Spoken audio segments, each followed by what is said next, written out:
Number 13। चलिए करते हैं टाइम वेस्ट कौन दे। क्वेश्चन नंबर 13, ये 7 चैप्टर का क्वेश्चन है, ठीक है। बोला है कि आपको डिस्टेंस फाइंड करना है फ्रॉम ओरिजिन। ओरिजिन का मतलब है मूल बिंदु से। तो यहाँ पे जब सोल्यूशन आप करें तो लिखें x1 इज इक्वल टू 3 और y1 इज इक्वल लिख लें आप 4, ठीक ना। अब मूल बिंदु से बोला है तो मूल बिंदु को जो कोऑर्डिनेट होते हैं वो क्या होते हैं, 0 0, कोऑर्डिनेट ऑफ ओरिजिन यानी मूल बिंदु के निर्देशांक, ठीक ना। यहाँ सच दैट लिख लेना, सच दैट चूंकि कोऑर्डिनेट ऑफ ओरिजिन 0 0, चूंकि मूल बिंदु के निर्देशांक मूल बिंदु के निर्देशांक 0 0 होते हैं, ठीक है। तो ये तो हो गया x1 y1, तो x2 y2 क्या हो जाएगा, x2 इज इक्वल 0 और y2 इज इक्वल क्या हो जाएगा 0 0। अब यहाँ पे हम लगाएंगे फार्मूला, जैसे एक पॉइंट ए है तो दूसरा पॉइंट हम क्या मानेंगे बी, ठीक है ना। तो हम ए बी डिस्टेंस ले लेते हैं, A B is equal to B लगाइए और फार्मूला लिखिए x2 माइनस x1 का whole square plus y2 minus y1 का होल स्क्वायर। इसके बाद आपको यहाँ पे वैल्यू पुट करनी है x2 के लिए ये देखिए 0 और x1 है 3, तो आप लिखिए 0 माइनस 3 का होल स्क्वायर प्लस y2, ठीक है। y2 है 0 और y1 4, तो 0 माइनस 4 का होल स्क्वायर, ठीक है। यहाँ पे दोनों को हम सब्ट्रैक्ट करेंगे तो 0 में 3 गया तो माइनस 3 का स्क्वायर प्लस हो जाएगा माइनस 4 का स्क्वायर। इम्प्लाइज लेंगे, ए बी लिखेंगे, फुल करेंगे, इसको आगे कंटिन्यू करेंगे।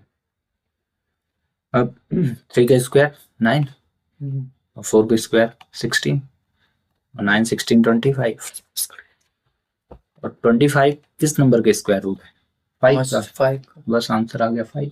यह कि एक काम और कर सकते थे, 25 का प्यार से एलसीएम निकाल लेते, 5 5 जा 5 1 जा और लिखते 5 इंटू 5 पेयर बनाते, तब वैल्यू जो बाहर आती वही कहलाती है। अगर आपको स्क्वायर रूट याद हो तो डायरेक्ट 5 लिखो, अदरवाइज एलसीएम लेकर के पेयर बना के बाहर क्यों, ठीक ना। आगे समझे। तो इसी से मिलता जुलता एक क्वेश्चन मैं दे देता हूँ, चलेगा ना। 12 दे दिया 27 ना, ठीक है ना। और बाकी ओरिजिन जो है मूल बिंदु के निर्देशांक से ही निकालना है, अगले कोऑर्डिनेट आपको इसी को लेना है। इसी का तो क्वेश्चन देखते हैं, ठीक है। बोला है आपको डिस्टेंस फाइंड करना है ए और बी का। यहाँ जितना गिवन है लिख लो, x1 की वैल्यू फिर से दी है 2 और y1 इज इक्वल हुआ 3, x2 की वैल्यू दी है 4 और y2 इज इक्वल दिया है 1। यहाँ लिख लेना दिया है गिवन। इसके बाद आप लिखो यहाँ ए बी और A B is equal, formula लगाओ डिस्टेंस फार्मूला, दूरी का सूत्र x2 माइनस x1 का होल स्क्वायर प्लस लिख देना y2 माइनस y1 का होल स्क्वायर। इसको प्यार से सॉल्व करने लगो, x2 की वैल्यू 4 रख दो, 4 माइनस x1 की वैल्यू हो गई 2, इन दोनों का स्क्वायर प्लस y2 की वैल्यू 1 माइनस 3 का स्क्वायर, 4 में 2 गया तो 2 का स्क्वायर, ये हो गया माइनस 2 का स्क्वायर। माइनस आने का रीजन बड़ी संख्या माइनस में, ठीक है। इम्प्लाइज ले लो, आप यहाँ ए भी लिख दो, इसके बाद आगे कंटिन्यू करो। 2 का स्क्वायर 4 और 2 का स्क्वायर 4, 7.1 से क्वेश्चन आया है, 4 4 8 हुआ। आपको पेयर से एलसीएम लेना है 8 का, तो 2 इंटू 2 इंटू 2 हो जाएगा। जिसका पेयर बने ना उसको बाहर कर देना, अनपेयर को अंदर रखना, मतलब जिसका जोड़ा वो बाहर आएगा। तो दो जैसे है ना, कोई एक आएगा। एक्चुअल डिस्टेंस जो है ना यही है इस क्वेश्चन की, और इस प्रकार क्वेश्चन सॉल्व हो जाएगा। मिलता जुलता एक क्वेश्चन, ठीक है। और यहाँ लिख दिया 3 और 2 और 5 लिख दिया, तो इस क्वेश्चन को सॉल्व कर ले। चलिए देखते हैं क्वेश्चन नंबर 14। ये भी आपके 7 चैप्टर का ही क्वेश्चन दिया है। बोला है कि यदि 2 पॉइंट जो है ना यदि Q जो है P और R से समदूरस्थ हो तो X की वैल्यू निकालना है। यानी if point Q is equidistance from point P and R then find the value of X। इसके लिए देखो इसने हिंट जो दिया उसको हम प्रिंट करते हैं, ठीक है ना।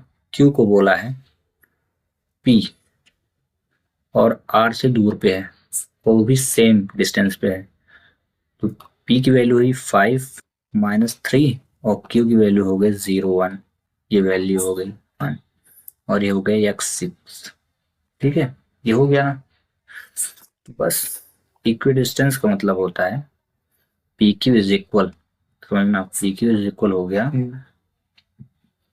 P Q is equal R Q या Q P is equal Q R, ऐसे कर देंगे। ठीक है ना, आप ऐसे ही कर लेते हैं, इजी सा रहेगा थोड़ा आपके लिए।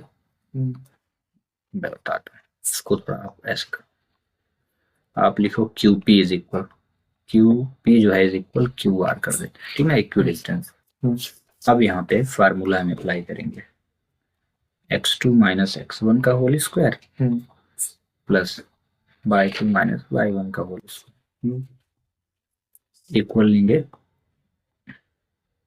और उधर भी यही फार्मूला, x2 - x1 का whole square plus y2 - y1 का होल स्क्वायर। अब रही बात ये कि कौन सी वैल्यू x1 होगी, कौन सी वैल्यू x2, तो उसको समझ लो।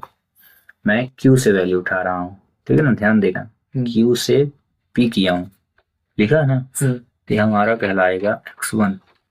ठीक है, ये x1 और ये y1, ये x2 होगा और ये y2, ऐसे ही x1 y1, तो ये x2 होगा और ये y2, जब इधर के लिए करेंगे क्यू आर के लिए। ठीक है, चलिए पहले इधर के लिए कर लेते हैं ना। x2 क्या हुआ 5 और x1 क्या हुआ 0, तो आप लिखो प्यार से 5 - 0 का होल स्क्वायर प्लस y2 - 3 और -1 का होल स्क्वायर इक्वल प्यार से लगाना। ठीक है, इधर भी करते हैं वही, x1 0 माइनस हो जाएगा x का होल स्क्वायर, लेकिन x2 से करना है। ठीक है, जब x2 से करेंगे तो x2 क्या है, देखो x2, ये x2 है ना, हम लिखेंगे x - 0 का होल स्क्वायर प्लस हो जाएगा 6 - 1 का होल स्क्वायर। ठीक है, अब यहाँ पे स्क्वायर करने से पहले सब्ट्रैक्ट करो, घटा दो तो 5 का स्क्वायर बचा, समान चिन्ह जुड़ गया तो 4 का स्क्वायर बचा, इक्वल लगाएंगे, आगे करेंगे, यहाँ x का स्क्वायर बच गया और यहाँ क्या बच गया, 6 में गया तो 5 का स्क्वायर। ठीक है, अब ये 5 का स्क्वायर 25 हुआ और 4 का स्क्वायर 16 हुआ, इधर x का स्क्वायर x स्क्वायर और उधर कितना हुआ 5 का स्क्वायर 25। अब दोनों पक्षों का हम वर्ग करेंगे, वैल्यू अगर जुड़े तो जोड़ देंगे, 6 5 11 हुआ और 2 1 4 हुआ, x square plus 25, squaring both the side करेंगे, यानी दोनों पक्षों का वर्ग करने पर, दोनों पक्षों का वर्ग करने पर उसको कहते हैं स्क्वायरिंग बोथ द साइड। ठीक है, इज इक्वल अंडर रूट करेंगे x2 + 25 का स्क्वायर कर देंगे, ये हो जाएगा 41 और यहाँ से स्क्वायर जब करेंगे तो रूट हट जाता है। ठीक है, 25 बचा। अब इम्प्लाइज लेकर के हम x स्क्वायर को इधर लिख देंगे और 25 को 41 को उधर लिख देंगे।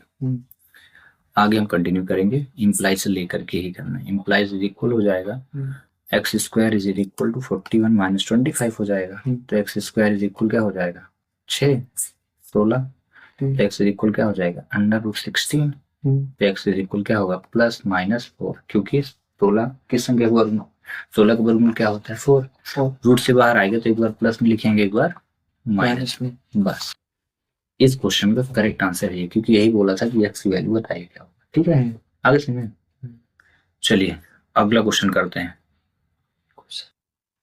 एक क्वेश्चन आपको दे भी देते हैं, ठीक है ना, तो इसमें क्वेश्चन दे देते हैं 0 1 था तो 0 2 कर दिया मैंने, यहाँ 5 था तो 10 - 6 कर दिया और x की जगह मैंने 2x कर दिया और 6 कर दिया, बस।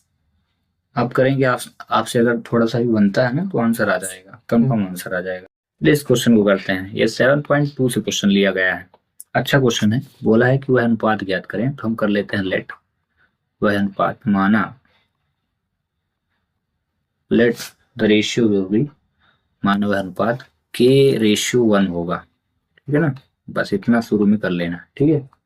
इसके बाद ये जो वैल्यू है x1 है और ये क्या है y1 है, तो ये क्या हो जाएगी x2 और ये क्या हो जाएगी y2। बस सेक्शन फार्मूला लगाना है विभाजन सूत्र से। तो आप पहले यहाँ पे मेंशन कर दो जो भी दिया है, x1 इज इक्वल 1 और y1 is equal -5, again x2 is equal to -4 and y2 is equal 5।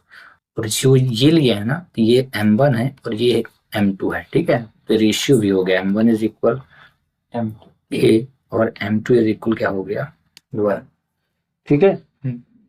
विभाजन सूत्र से उस विभाजन सूत्र लगाएंगे, बाय सेक्शन फार्मूला लिख लेना है ना, विभाजन सूत्र से।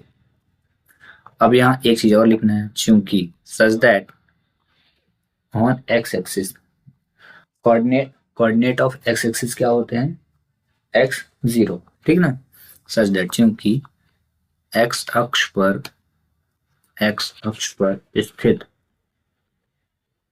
स्थित बिंदु के निर्देशांक, 7 चैप्टर जब ओपन करेंगे ना, पूरा चैप्टर को पढ़ेंगे तो ये सब लिखा है। हाँ, बिंदु के निर्देशांक, वैसे 9th में आप 3 चैप्टर में पढ़ सकते हैं। x0 होता है, x0। अब इसका मतलब है, देखो प्यार से देखना, x0 होता है ना कि x तो दिया है और ये क्या हो गया 0, मतलब किसकी वैल्यू 0 दी है y की, ठीक है। तो हम जब सेक्शन फार्मूला लगाएंगे तो सिर्फ y वैल्यू को सॉल्व करेंगे, ठीक ना। तो हम यहाँ पे y इज इक्वल इसलिए m1 y2 plus m2 y1 upon लिखेंगे m1 प्लस m2, ये सेक्शन फार्मूला है यानी विभाजन सूत्र है। अब यहाँ पे देख रहे हो y की वैल्यू कितनी है 0 है ना, यहाँ लिख दो 0। m1 की वैल्यू कितनी दी है k, तो ये लिख दो। y2 कितना दिया है 5, ठीक है ना, तो आप 5 लिख दो प्लस 1 m1 की वैल्यू m1 y2, m2 कितना है m2 है 1, ठीक ना, m1 m2। अब y1 कितना है -5, तो आप यहाँ लिख दो -5 अपॉन पे दोनों को ऐड m1 प्लस m2, ठीक है। अब यहाँ क्रॉस मल्टीप्लाई होगा, तो जब इससे हम 0 से इंटू करें तो कितना आ जाएगा 0 आ जाएगा यहाँ पे, और इसका इंटू तो 5k और प्लस -5, ठीक है। अब क्या करते हैं, इस माइनस को इधर लाए, तो जब माइनस को इधर लागो तो प्लस में हो गया 5k, तो 5 में जब आपने 5 से 5 को डिवाइड किया तो कितना आएगा 1k, तो k की वैल्यू कितनी है भाई 1, तो आप प्यार से एक इम्प्लाइज लो और k इज इक्वल 1 लिख दो, आता है वह अनुपात। देयरफॉर द रेशियो क्या हो जाएगा, k की वैल्यू कितनी आई है देखो 1, तो 1:1 आता है वह अनुपात। देयरफॉर द रेशियो क्या हो जाएगा 1:1 होगा, वह अनुपात 1:1 होगा। आगे समझ में। तो ये जो एक क्वेश्चन है ना, ये एग्जाम्पल का भी हो सकता है, आप एक बार देख लेना। बाकी क्वेश्चन नंबर 1st 2nd छोड़ देना, 3rd को छोड़ देना, 4th 5th 6th ये क्वेश्चन जरूर लगा लेना, ठीक ना। और लास्ट का क्वेश्चन लगा लेना, एक एग्जाम्पल लगा लेना, उसमें p की वैल्यू निकालने को बोला, उसको लगा लेना, ठीक ना। 4 5 6 में से एक क्वेश्चन ऐसा होगा जिसमें बोला है फाइंड द रेशियो,